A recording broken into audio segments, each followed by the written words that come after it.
This is a discussion that we are going to have today. Let the camera person just.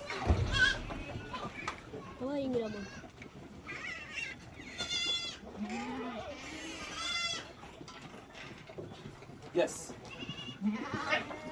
I want you to quote me very, very well.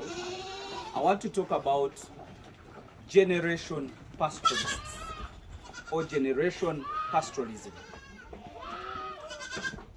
You very well know that different areas of the country do different activities on farming. And some of them do agronomy, which is what we call the goats and cattle farming or livestock. I want to compare the two people who does agronomy and those who does animal farming. If we don't compare these two projects, we can never understand which project works better. Sometimes we speculate that these people can get more money than the other. But let me give you an example, or let's learn from other people. Let's learn from the close people that we are living with. Because even if you're born in the same family, it doesn't mean that you have the same opportunities. But even if I get $1 billion and I give it to you and your brother, one of you will succeed with a project he will select or with that money, and another one might fail. Why? Because of the project selection. I want to talk about project selection in general as compared to people that we are living with. One of the things that I needed to talk about today is some people really have benefited into our climate, our being part of Africa. How? Because of the selection of the projects that they did. Let me take an example. Some of the regions that really does a lot of livestock, that is Western Uganda, and I think East, that is Karamoja. Though some Kajongs have not done it commercially, they still do it the way the legends used to do it. The old people, the old version. But now in West, they have really improved. If somebody is talking about farming, either he's talking about dairy or beef. If in goats, either dairy or meat. You get it? But let me take an opportunity maybe to let you go oversee or oversight about it or see more about it. Let's, for example, say I have my kids and you also have your kids. Me, when when my kids are born, I give them, let's say, a goat. And then also you produce a kid and you give him maybe one plant or one tree of coffee. When that kid makes, let's say, senior or P7, on an occasion of being happy or coming together to congratulate that person, in my culture, we can be giving another animal. And then the other culture, they are also giving another coffee plant. Then when you continue graduating on different levels, they keep giving animals as a sign of appreciating. When you graduate, let's say, or at the university, they give you another animal. And if you look at those generations of people gifting the animals to their loved ones, by the time that kid from birth to the university, a person might be having over, let's say 10 cows or 20 goats. In the nature of a kid or a human being, what you know or what you have is what your passion will follow. For example, if a kid has 10 or 5 goats, you will not force that kid to go home. But of course, they always be going home to see his animals. Then when he gets a job, you graduate, then get a job. Then after getting a job, of course, he is supposed to know where he's putting more money. Why? Because he has some 10 cows, he has some 20 goats. So when he gets a job, And whenever he gets some money, let's say in his office or allowance, he will always be running home to go and buy more extra animals. What happens with the person that you gave maybe a coffee plantation?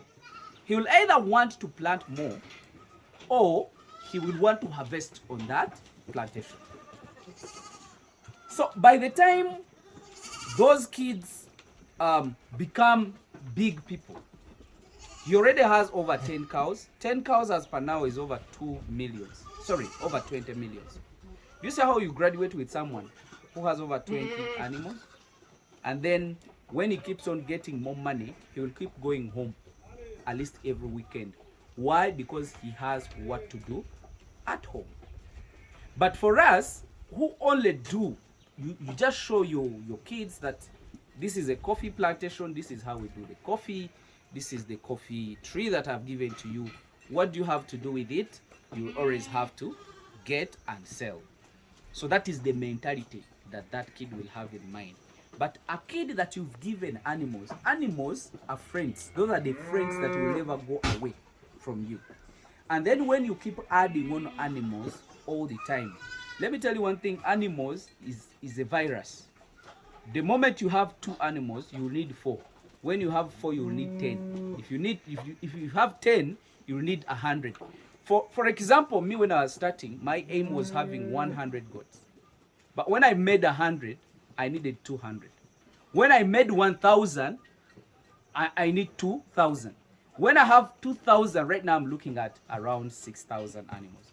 You see how addictive it is. And that is the only wealth that we can have. Like for example, let me compare the central region with maybe western region or northern region. Kids who are born in western Uganda, because their work right from day one was doing livestock, their money, they always think about of putting it in livestock. We study with them, we graduate with them, we get a job, we get jobs together. Then after getting the jobs, for them they know that their mother is their animals. I'm sure some of people in this country used to say that those people, they believe in animals all the time. But true, they believe in them, but animals are living money. It's the money that you leave at home. It jumps, it eats, and does everything. I think if you see in my background here, animals are chewing cud. But the moment they make a bite, they are converting some dollars. For me, the owner, it doesn't need me to be available or not available, but they are making dollars for me. Back to the point. Those people that we graduate with, and they are really in livestock farming, when they get some money, let's say allowance from their workplace, they are running back home. And most of the time, those are the people that always flood on the way going back on Friday, make jam and everything. Then on Sunday, they make another jam coming back.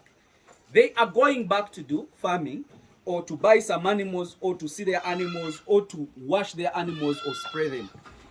Some of we people who were taught to do business, every weekend we think we have to rock the bars, we have to go to the beach, we have to enjoy the town.